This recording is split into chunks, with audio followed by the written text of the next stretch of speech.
कमलास्तोत्रम्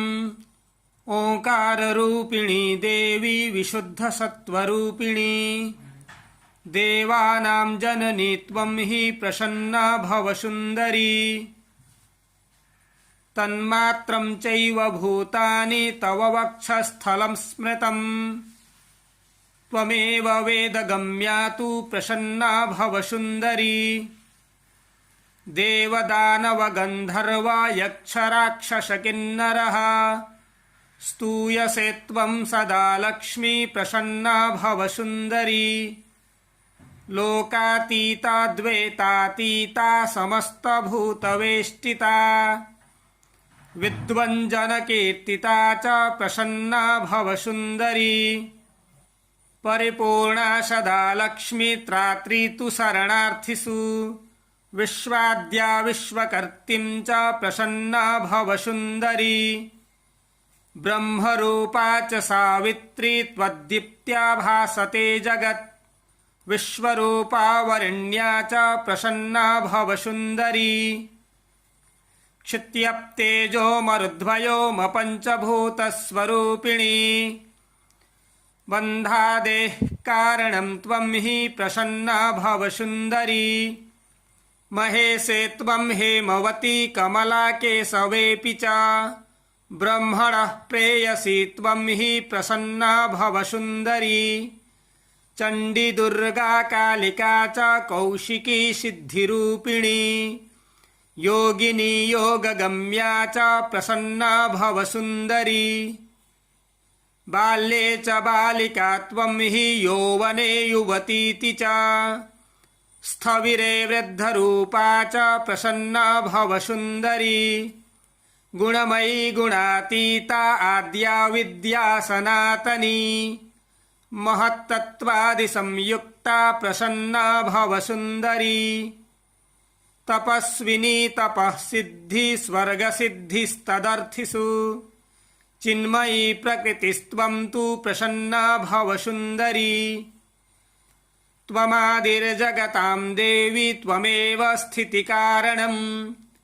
त्वमन्ते निधनस्थानं स्वेच्छाचारा त्वमेव हि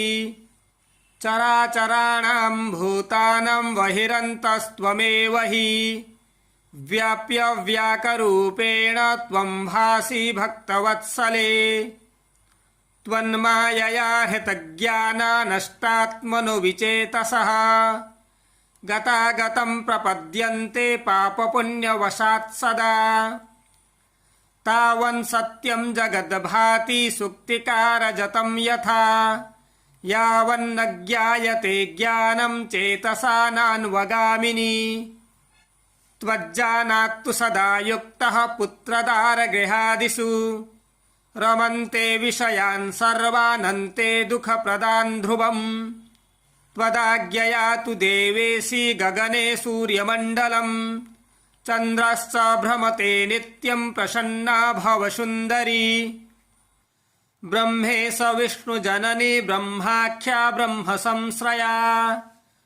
व्यक्ताव्यक्त च देवेशि प्रसन्ना भवसुन्दरी अचला सर्वगा त्वं हि मायातीता महेश्वरी शिवात्मा शाश्वता नित्या प्रसन्ना भवसुन्दरी सर्वकायनियन्त्री च सर्वभूतेश्वरी अनन्ता निष्कला त्वं हि प्रसन्ना भवसुन्दरी सर्वेश्वरी सर्ववद्या अचिन्त्या परमात्मिका भुक्तिमुक्तिप्रदा त्वं हि प्रसन्ना भवसुन्दरी ब्रह्माणि ब्रह्मलोके त्वं वैकुण्ठे सर्वमङ्गला इन्द्राणि अमरावर्त्यामम्बिका वरुणालये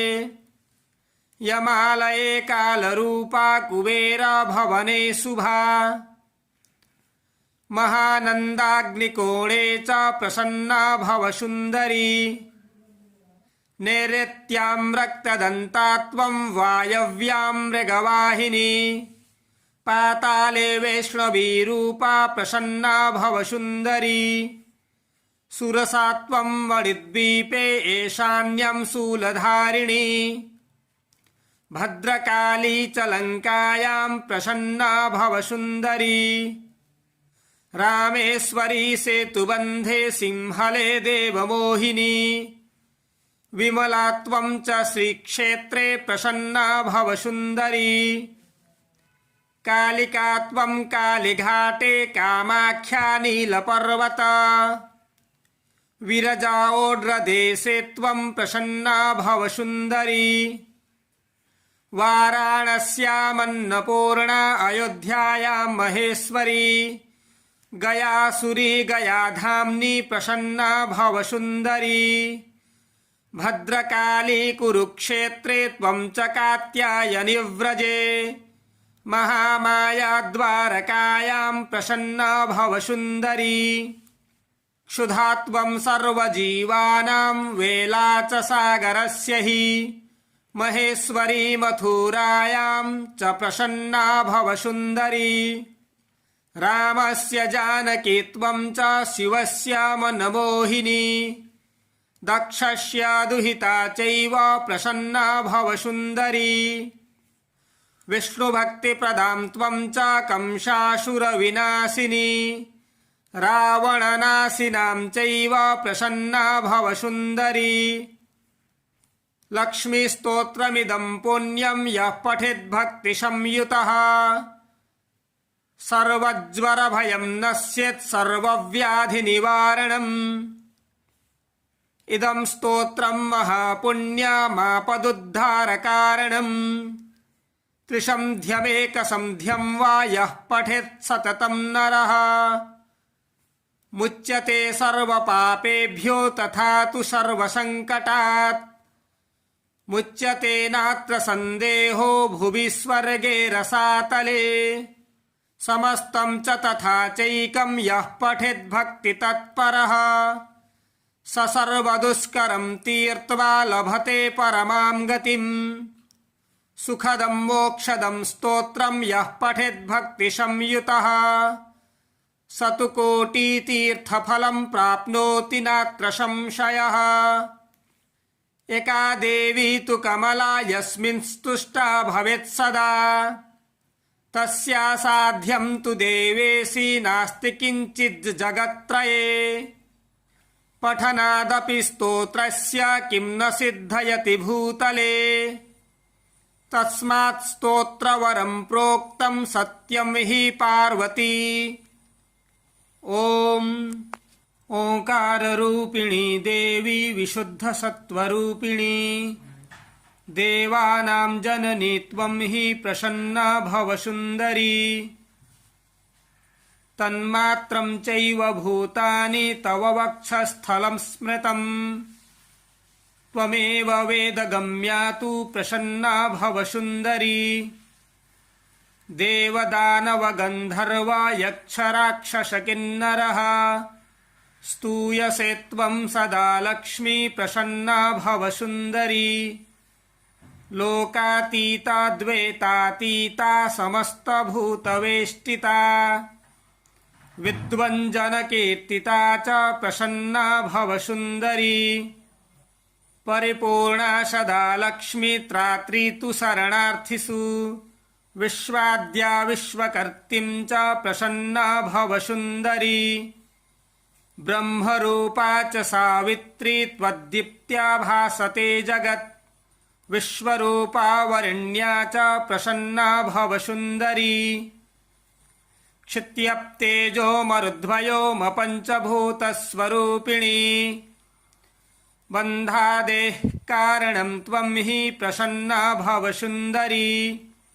महेशे त्वं हेमवती कमला केशवेऽपि च ब्रह्मणः प्रेयसी त्वं हि प्रसन्ना भव सुन्दरी चण्डी दुर्गा कालिका च कौशिकी सिद्धिरूपिणी योगिनी योगगम्या च प्रसन्ना भव सुन्दरी बाल्ये च बालिका त्वं हि यौवने युवतीति च स्थविरे वृद्धरूपा च प्रसन्ना भव सुन्दरी गुणमयी गुणातीता आद्या विद्या सनातनी महत्तत्त्वादिसंयुक्ता नष्टा प्रसन्ना भवसुन्दरी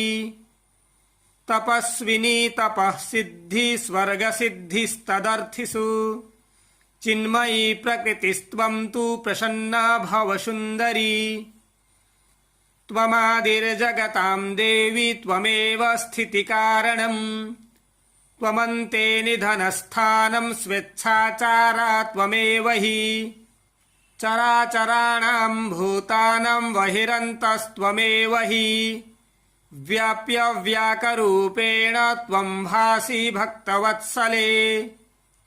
त्वन्मायया हृतज्ञाना नष्टात्मनो विचेतसः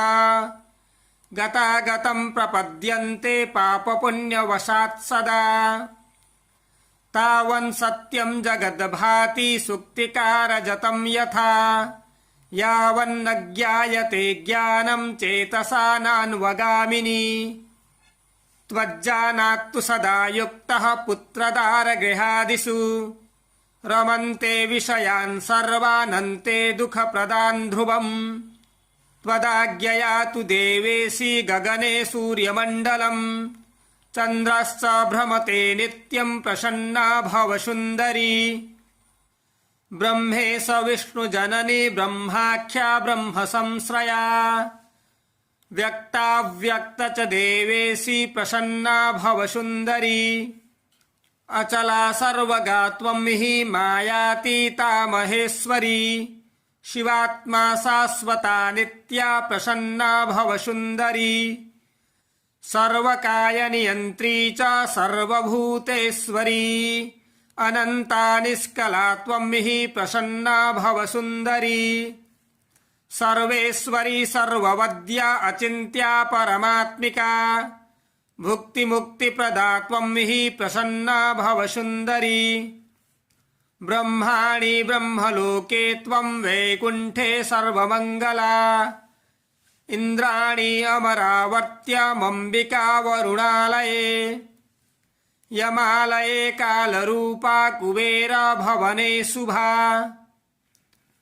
महानन्दाग्निकोणे च प्रसन्ना भवसुन्दरी नैऋत्यां रक्तदन्ता त्वं वायव्यां मृगवाहिनी पाताले वैष्णवीरूपा प्रसन्ना भवसुन्दरी सुरसा त्वं मणिद्वीपे ईशान्यं शूलधारिणी भद्रकाली च लङ्कायां प्रसन्ना भवसुन्दरी रामेश्वरी सेतुबन्धे सिंहले देवमोहिनी विमला त्वं च श्रीक्षेत्रे प्रसन्ना भवसुन्दरी कालिका त्वं कालीघाटे कामाख्या नीलपर्वत विरजाओड्रदेशे त्वं प्रसन्ना भवसुन्दरी वाराणस्यामन्नपूर्णा अयोध्यायां महेश्वरी गयासुरी गयाधाम्नि प्रसन्ना भवसुन्दरी भद्रकाली कुरुक्षेत्रे त्वं च कात्यायनि व्रजे महामाया द्वारकायां प्रसन्ना भवसुन्दरी क्षुधा त्वं सर्वजीवानां वेला च सागरस्य हि महेश्वरी मथुरायां च प्रसन्ना भवसुन्दरी रामस्य जानकी त्वं च शिवस्य मनमोहिनी दक्षस्य दुहिता चैव प्रसन्ना भवसुन्दरी विष्णुभक्तिप्रदां त्वं च कंसासुरविनाशिनी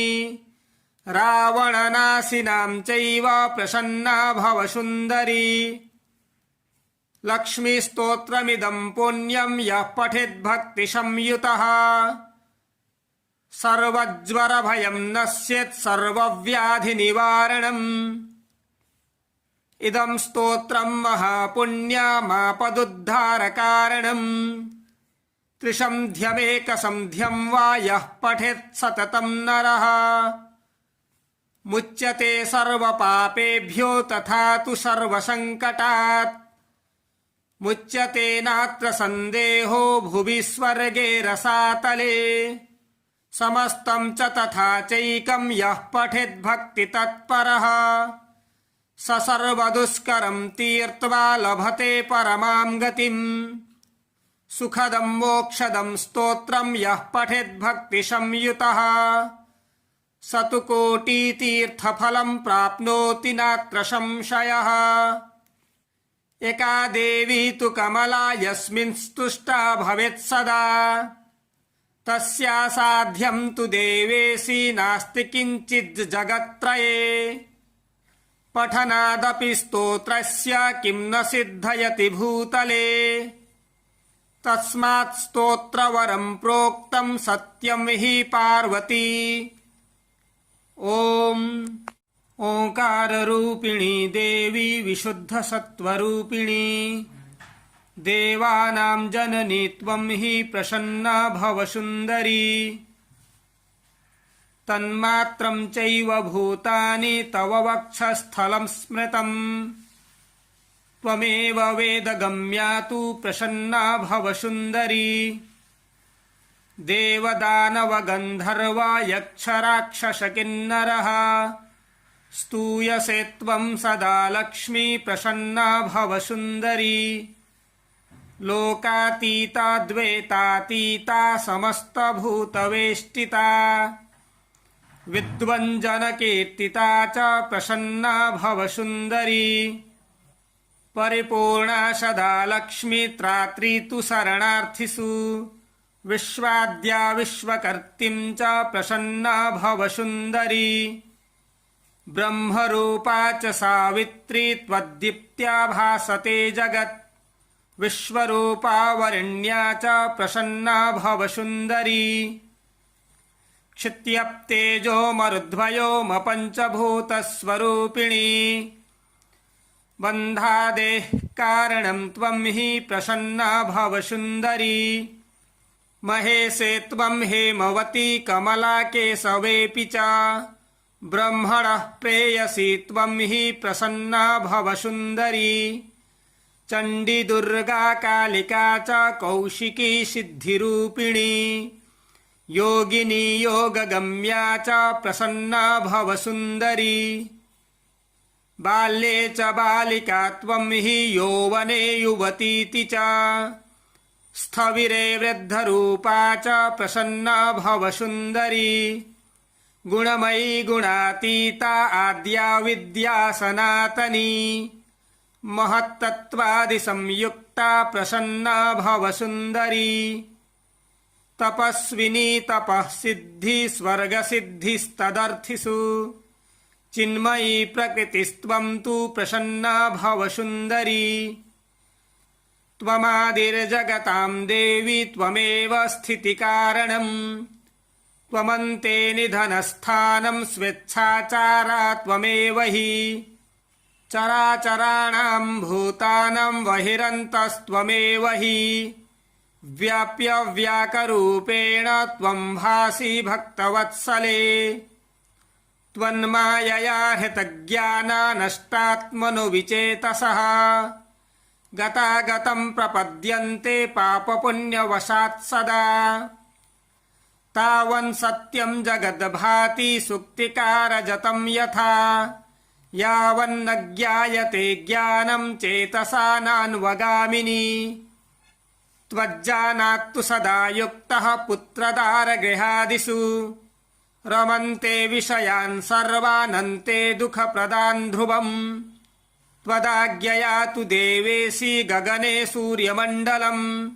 चन्द्रश्च भ्रमते नित्यं प्रसन्ना भव सुन्दरी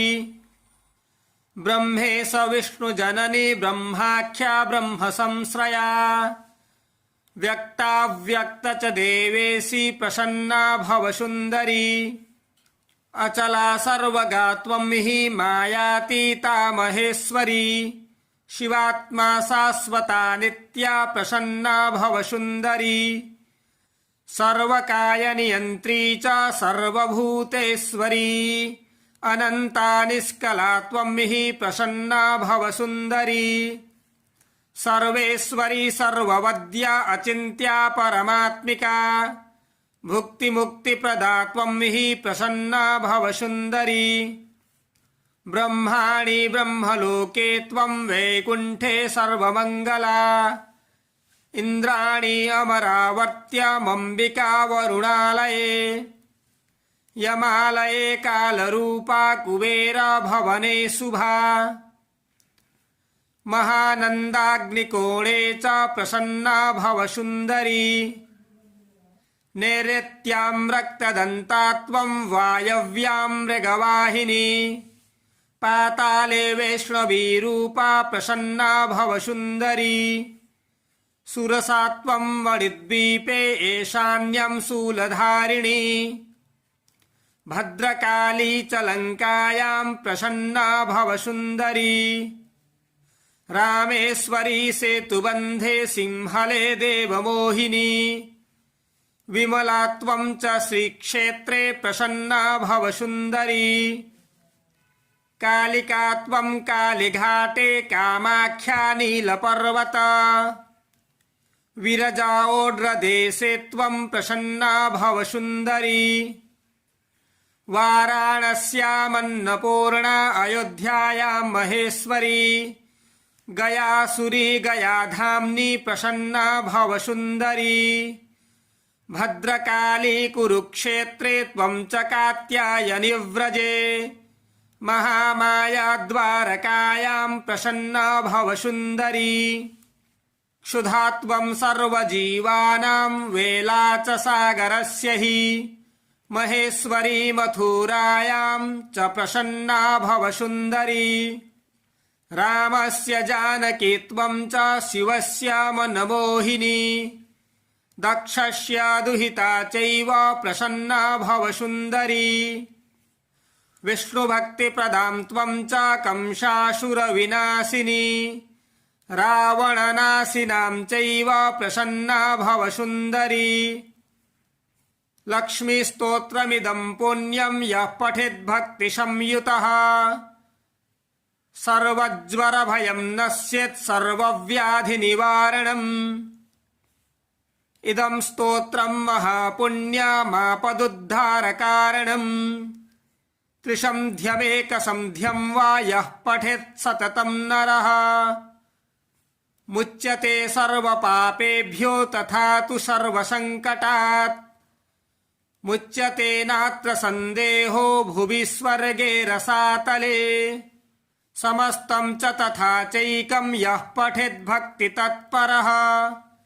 स सर्वदुष्करं तीर्त्वा लभते परमां गतिम् सुखदं मोक्षदं स्तोत्रं यः पठेद्भक्तिसंयुतः स तु कोटितीर्थफलं प्राप्नोति नात्र संशयः एका देवी तु कमला यस्मिन् स्तुष्टा भवेत् सदा तस्यासाध्यं तु देवेशी नास्ति किञ्चित् जगत्त्रये पठनादपि स्तोत्रस्य किं न सिद्धयति भूतले तस्मात् स्तोत्रवरं प्रोक्तं सत्यं हि पार्वती। ॐ